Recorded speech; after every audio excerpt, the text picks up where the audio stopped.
about Shannon Rose. She is a transformational leader who has made it her mission to heal and ignite the world through global business.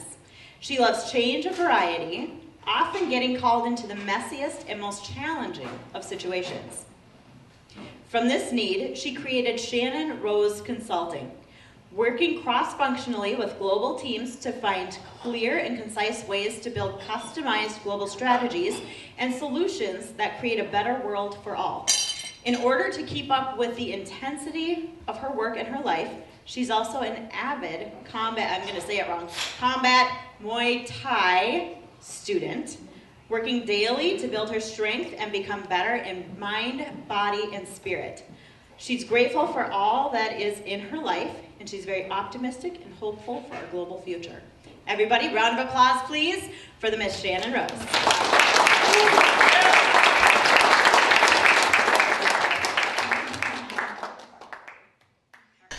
Hello, everybody. Thank you so much for coming. So, yes, I'm the infamous Shannon Rose. It's always so funny to hear yourself talked about that way. I'm going to be talking about emotionally intelligent networking. So, we're here at a networking event. We all have emotions, so I feel this is probably a pretty relevant topic. So, this is my daughter, right? And she's 4 in that picture, but she's 7 now. I also have a 5-year-old, Zoe, and this is Izzy.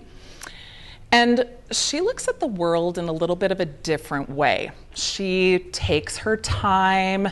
She stares up at the sky. She finds things and she says, you know, this is something else and it really isn't. And I appreciate that about her and I love that about her. For instance, she found an old bag of Halloween candy and she turned it into that. She's a transformer of beauty. And I so cherish that about her. But sometimes her pace is a little frustrating, as you can imagine, right? We are people of schedules. We are people of things to do and responsibilities. And those children in our lives who tend to walk about 10 steps behind, tend not to get that sock on before they walk out the door, can be a little frustrating, even though they do make our world a better place. And so when she was about 4 in that picture, we were in just that situation. We had to get out the door. And I could not have been more frustrated. I was feeling that burning in my stomach. You know, she had one sock on. It was winter. We still had snow pants to get on. We still had places to be. I am the breadwinner and I've got a meeting, you know. She could care less. And here we go. And I rose my voice. I threatened her with no TV for a week, like she cared at 5. And all of a sudden, she goes, empathy. And I was just like, I go, what did you say to me? I was like, there's no way my 5-year or 4-year-old daughter said that. And she goes, empathy, Mama. And the whole room just went quiet. And my heart sunk. And all of those things I had to get out the door for just fell away. And I slumped down onto the floor next to my daughter. And I just took a moment. And she has these unbelievable alligator tears, you know, when she cries. They're this big. And she looked up at me and she goes, empathy, Mama. She goes, can't you feel what I'm feeling? And I just was like, oh, floored. And there's nothing more sobering than your own eyes looking up into you, telling you just what you need to hear in that moment. So, how many people here know of emotional intelligence? Okay. How many people are familiar with or use emotional intelligence in their lives consciously? All right. Well, if you look at the definition of emotional intelligence, you'll notice that it's a set of emotional and social skills that basically help us interact in the world, help us live our lives to the fullest, help us interact with other people and with ourselves, because we do have relationships with ourselves. And those emotions can create impactful situations, not to be ignored. This used to be a soft skill and a soft topic, and it's now becoming something that is actually ingrained in a lot of business processes and leadership concepts. My daughter seemed to really understand emotional intelligence at a very early age, more than I did. When it comes to emotional intelligence, there's actually 5 main categories and 15 subcategories or subscales. And if you look at these, I just want you to take a moment, okay? I'm going to go through the 5 main categories. You look through the 15 other ones. Self-perception, that category obviously is how do we look at ourselves? How are we improving ourselves? When you look at self-expression, how are we expressing our emotions out into the world, right? Interpersonal skills, how are we using and exchanging our emotions as a value back and forth, right? Decision making, that's a huge one, but how are our emotions either being leveraged in decision making, influencing decision making? And stress management, that's a big one too. How are emotions influencing how we either are dealing with stress, not dealing with stress? How are we reacting to stress? Because stress is just something that's there. So take a moment, look at those 15. I'd like you to identify which one you think you'd score the highest on, and which one do you think you'd score lower on. And I'm going to tell you about mine. So I'm an optimistic person, if you haven't noticed.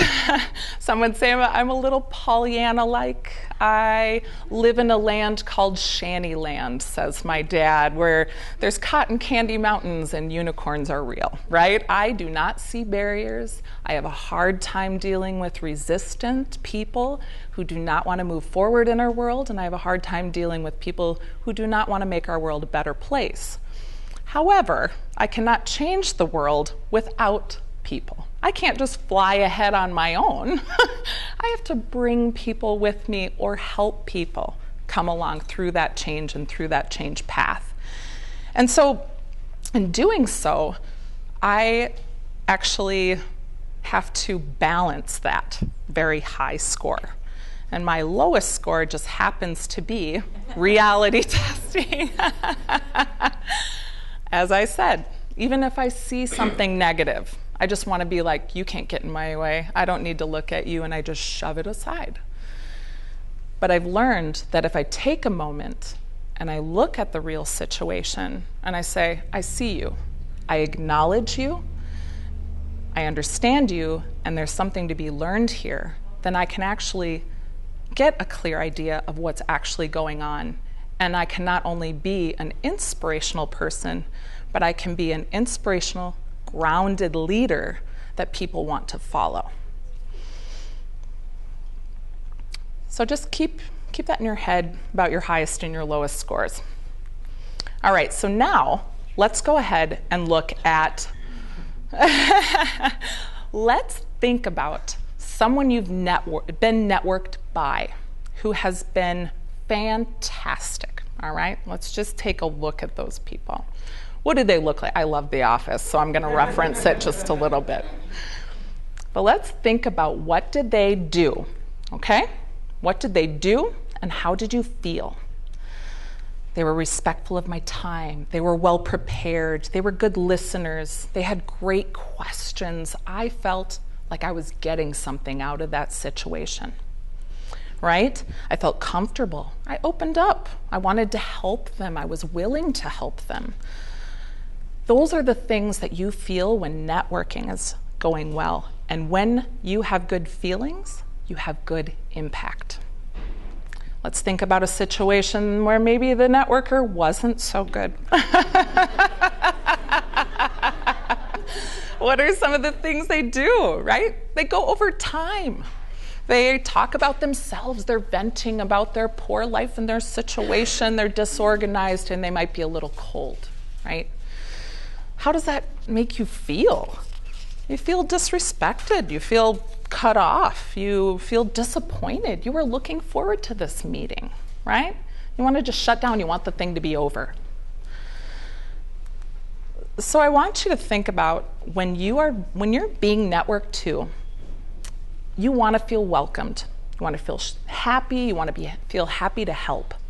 And when you're networking, you want others to feel the same. So be cognizant of how you're doing that.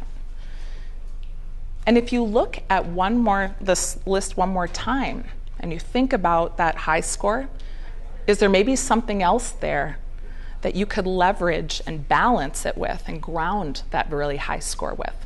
Is there something there that could maybe help elevate one of your lower scores? So I want you just to leave this room and maybe have some more discussions tonight about it. But are you embodying the best practices and that best network ever kind of attitude? Are you cognizant of how you're making other people feel in your presence?